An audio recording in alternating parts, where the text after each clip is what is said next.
Hey, we want to welcome you back to the Enduring Churches podcast. Trent and I, we have been to Nashville. We got to record an episode together. We've had another episode we recorded before that has come out, and now we are back, and we have been on a voice pause, waiting for Trent's voice to get healthy enough to record again. And so you're a little Peter Brady when it's time to change right now, but go ahead, Trent. Say hi to everyone. Hey, everyone. Yeah, my voice, it may cut out and I may sound like I'm going through puberty again. So it'll just be fun. So Trent, today is kind of an important podcast because there is a lot going on, not only in your life, but in our lives regarding transitions. And so let's kind of jump into that today, because I think these are not something that we only face, but something that other people face as well. So why don't you tell folks a little bit about what's going on in your life? Sure. And Alan and I are both kind of in this same boat. We've had to share with our churches that we are making a transition. And I know that some of you listening have been through this as well. But we will be moving in 2 weeks to Missouri, and I will be the director of missions for the Gasconade Valley Baptist Association. And I'm really looking forward to that. I'm excited about the opportunity. And so not only are we selling a house and everything that we can sell, but my wife also has resigned from her job as a counselor, and it's just all kinds of craziness, Alan. And so, plus we've got my daughter's wedding in between there. Oh yeah, by the way, we're adding another family member. Yeah, it's craziness. It's stressful, and we're going to talk about that. Some of the things we're learning. And so I guess my first thought, Alan, is when somebody thinks of transition, I just want to yell, don't. But I'm excited about this opportunity. So tell them about what you're doing. Yeah. So, you and I both have had this growing heart to work with pastors and help pastors and churches. And of course, that's our heart. And in this transition, none of that changes, right? I mean, this is who we are. This is what we feel called to do. And you have accepted a call to a Baptist association. And I likewise have accepted a call to a Baptist association. Mine is Dogwood Trails Baptist Association, which is in East Texas, and it covers 3 counties. And we're really excited. We'll be starting that ministry this August, and we're super excited. But also this past Sunday, I shared with my church that we would be leaving. I had a track banquet on Tuesday, which finished my track and cross-country coaching career. And we are selling a house, buying a house, and dealing with a dog that wants to eat the house all the time. So trying to keep him from doing that before the house finally closes. So it's always a time of transition in our lives. And really, we make a lot of transitions. Sometimes you can be in the same role and you can still transition. You can transition to a different role. You can actually have a time of transition from one season of life to the next season of life. You and I, a few years ago, both became empty nesters, and that was certainly a time of transition as well. And Right. And so I think that really, Trent, if we want to talk about transitions and what's so important, is the first thing is they are just a reality, aren't they? Oh, yeah. I mean, you mentioned a few opportunities for transition, and I was thinking too that anytime, if you're on staff at a church, anytime that you have a leadership change in any ministry, that's a time of transition, and you have to learn to work with different people, just like Alan and I are going to have to learn to work with different people. There's lots of opportunities, and they can be a positive thing. I think that those realities, the reality of transitioning, gives us the opportunity to do some looking at ourselves and to and see some opportunities for growth in each one of those. All right. We still know the statistic that the average pastor stays in a church about 4.5 years, in some cases 5 or 6. But it's not as long as it probably should be, which means there's always seeming to be a time of transition for pastors and ministry leaders. And we go through those times and those seasons, and we see people transition out of ministry into retirement or into other types of work or whatever they're doing. And so transitions are just a natural part of life. To go into something like when I first started out in ministry, I assumed that my first church would be my last church. I don't Hmm. know why I assumed that, but that was just the Yeah. assumption. I never thought about why would I ever go anywhere else. And then a few years later, I'm going somewhere else, and then we made a transition to Colorado to be church planters and kind of changed everything in our lives. That was a huge transition. It was a huge transition to move to Elizabeth and then to start coaching. Everything in life really turns out to be a transition, and you have to be ready for those kinds of changes in your life. Hmm. Yeah, that's true. And it's interesting that we're talking about transitioning when really the crux of our podcast has been tools to help you to stay in the ministry that you're in. We call it the Enduring Churches podcast, right? And thing that we talked about probably a year ago or more is that you don't really become someone's pastor at the church you're in until you've been with them 4 to 6 years, and really till you've been with them through a crisis. And so, kind of keep that in mind. But that doesn't mean that, I mean, we just recognize that transition is a reality in all of our lives. And if we're going to say yes to God, that means that we're going to say yes whatever He does and however He calls. That's right. And because sometimes transitions, and this is kind of the second thing, sometimes transitions are necessary, aren't they? There are things that we need to go through, things that we have to go through. And I think you and I would both say that this is a calling in our lives, to kind of step into a different role in ministry. And I think God had been working in each of our lives to get us to this point of preparation and obedience. And then it's kind of cool how God worked almost simultaneously in our lives to bring us each to our places. I mean, you were in Nashville when you got your call to welcome you in your Yeah. role, and similarly, you were kind of in a similar situation with some folks who were talking with me at the time, and so it's kind of cool to see how God has worked in that. But we both knew that this was a call to answer God's call is a necessity in our lives. And there are just times that and it becomes the right time to do that. Yeah, again, if you're going to be willing to say yes to God, you don't have control over how that's going to happen. I've also talked with some people that were missionaries overseas, and they were very frustrated when one of their family members got very ill, and they were forced to come back.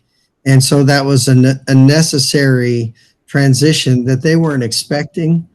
And so we had to talk through some of that, the frustration and dealing with all of that.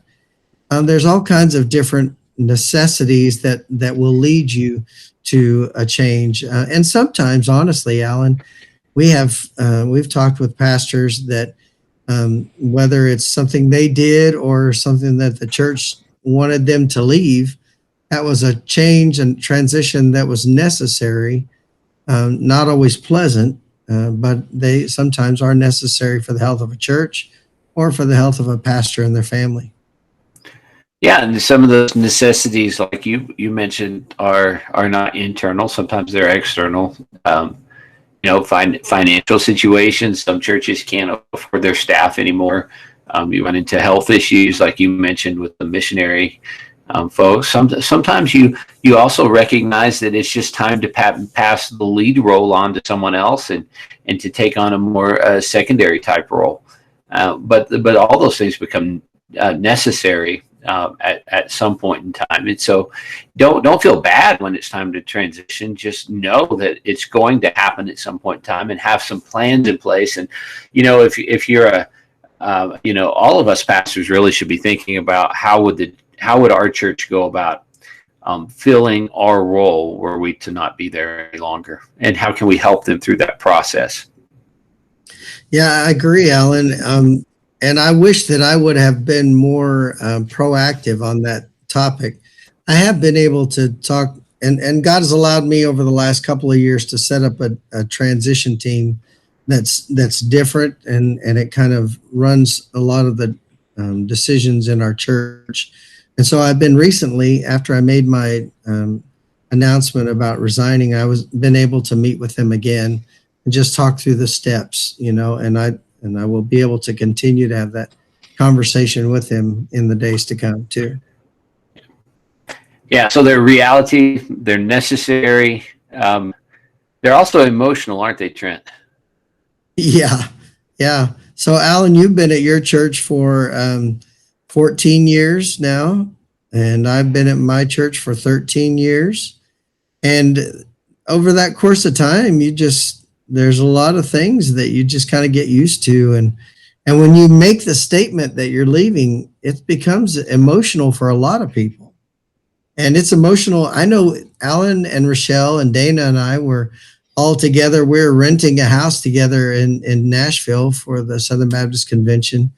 And so we were just like going through the highs and lows, the roller coaster of emotions as we were talking to each of our associations that we're moving to and thinking about selling houses. And it's an emotional roller coaster. Yes, it is. And I'd like to say I handle all those emotions perfectly well. But when you're emotional, sometimes you're really doing well, and then sometimes you're not doing so well. And it's the little things that probably we know sadness is a part of it. You're going to miss some people, and people are going to miss you, and those things are okay. It's the little things, that probably I normally wouldn't think about, that I find myself thinking about all the time right now. And so, but that's because the emotions are highly charged.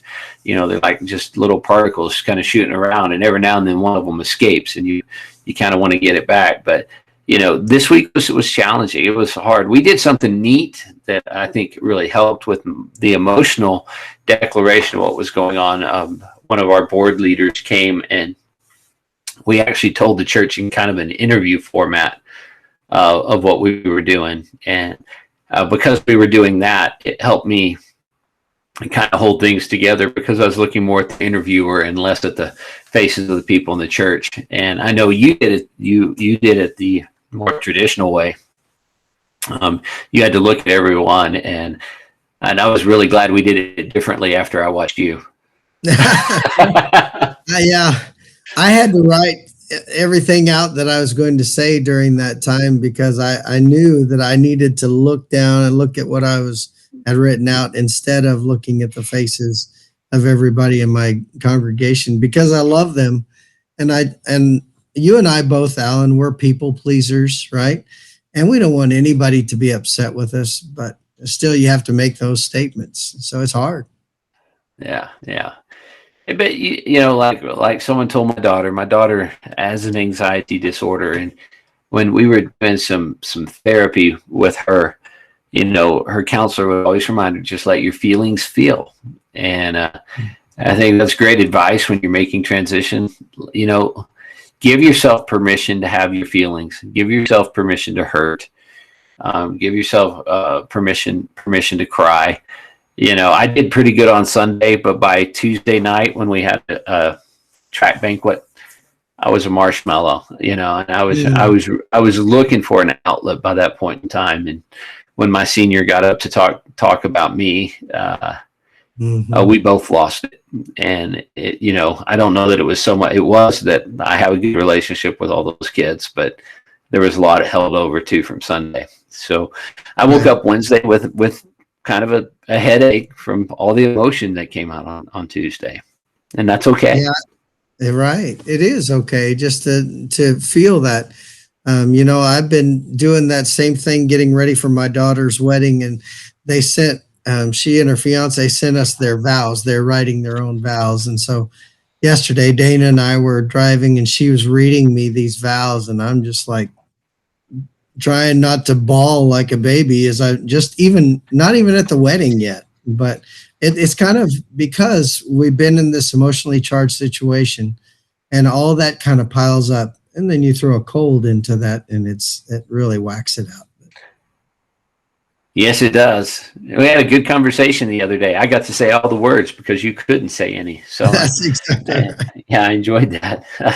But yeah, so emotion is a big part of transition. Don't ignore them. You need to deal with them and let just recognize you're going to be emotional. And I'm grateful that my wife kind of lets most of my emotions roll off her back too, because I kind of might get all over the place.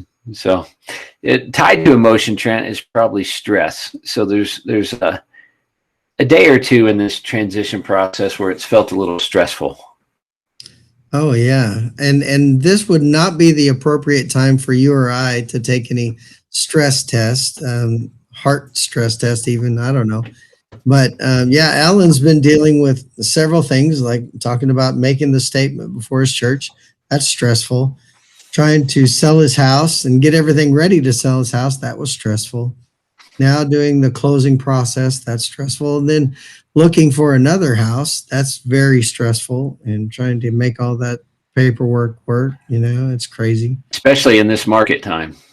Oh man, it's nuts. And I really believe that God has blessed us, allowing us both to be able to sell our homes in this time because it is a good market to sell a house. But all that is stress. It just piles up, piles up, piles up.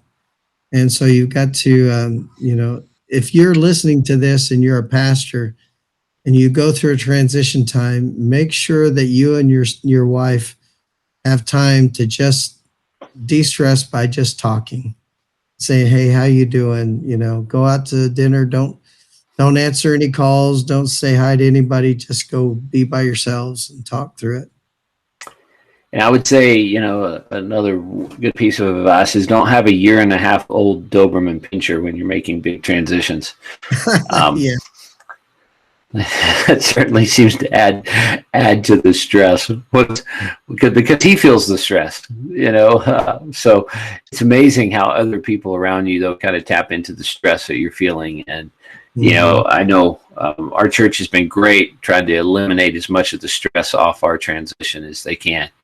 And I'm so appreciative of that, but you can't eliminate all of it. And so recognize in this time frame that you're going to have additional stresses put on you. You're trying to move, but you're also trying to do a wedding. And you'd say, well, that's not something I'd always do. But anytime you make a transition, there's other stuff. Whether it's family stuff or work stuff or community stuff, there's just always something else. And you have to know that's what it is. I accepted the position. After being voted on and all that. And then I came home and I had 3 straight days of state track meets where I was gone basically 12 hours a day for the next 3 days. So I was gone 6 days that week, the entire day, every single day. Had to come back and do my resignation before the church. That was a challenge, right? I mean, but that's not to say woe is Alan. I got through it, but it just those little stresses they just add up. And do as much as you can to decompress, as you said. Right. Well, and so Alan, we've been talking through kind of the negative side of this, and I guess it's not altogether negative, but keep in mind that it's leading to an opportunity. The transition in our life is exciting because it's leading to an opportunity that we've been praying about. Alan and I have been praying about this, asking God to show us if this is the right thing to do.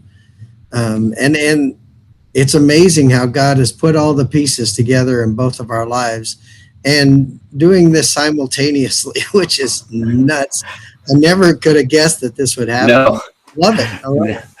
Yeah, it is. I mean, we'd had those conversations, how one of us was going to respond when the other one got a position, and they came came very close together, and that was really cool. And I think a confirmation too that God has put these opportunities before us. And I know that your folks are excited for you to move to Missouri.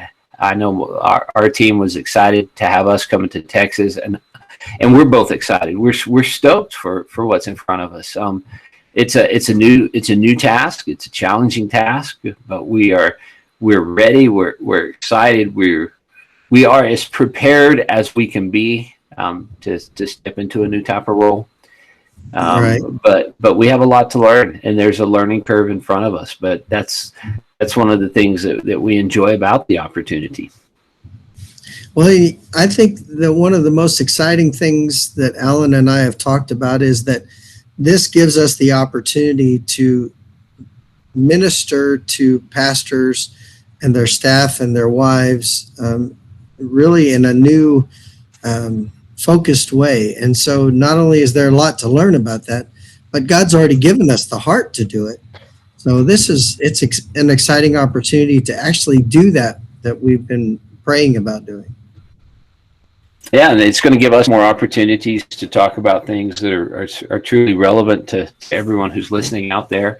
Probably more opportunities for interviews with people who want to share some of their thoughts or some of their struggles. And so I'm sure we'll probably have more interviews coming up in the future in our podcast. And, it's an opportunity that means a lot to us. And we're excited about what God is doing. Absolutely. It's going to be a lot of fun. It really will be an adventure. And so I want to invite you to keep tuning in, because we're going to be sharing all this adventure of moving and getting to know people with you. And so hopefully we'll have some lessons that we learned the easy way. I only learned the hard way. But we want to share that stuff with you to help you to be better prepared for the transitions in your life as well. Yeah, we would also like to please ask you to pray for us as we make those. We know that God's people's their prayers are answered and listened to, and so we covet your prayers and are each appreciative that you would take time to pray for Trent and Dana in their move, and for Rochelle and I in our move. We're both moving away from some kids. Further away from some of our kids to follow this passion and this heart, and so that's a bit of a challenge as well. But we know that God is in this, and we are so excited about what that means for the Enduring Churches podcast going forward. I agree, Alan. I think it's going to enhance what we already are doing and give us some incredible opportunities in the future. And one last thing, Alan, I want to say about transitioning is that I want to encourage you, if you're at a place of transition out of a church, invite them to send you as a missionary. Dana and I did that. And I think that was really important, because it lets the people there know that they still are invested in you and they get to be a part of your impact in the future. So I just would encourage you to think about that. Well, our church is certainly doing that for us as well, and I think that's a great piece of advice, because we do not stop loving, we do not stop being part of the family, even when we move, and that is a super important element that you want to hold on to. Do not burn your bridges, people. Exactly.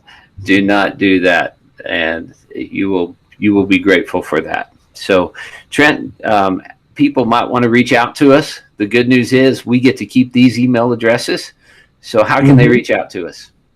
Yeah, so the first way, as Alan mentioned, is you can email us, Alan, ALAN at enduringchurches.consulting, or Trent at enduringchurches.consulting. And you can also find us on Facebook or at enduringchurches.com.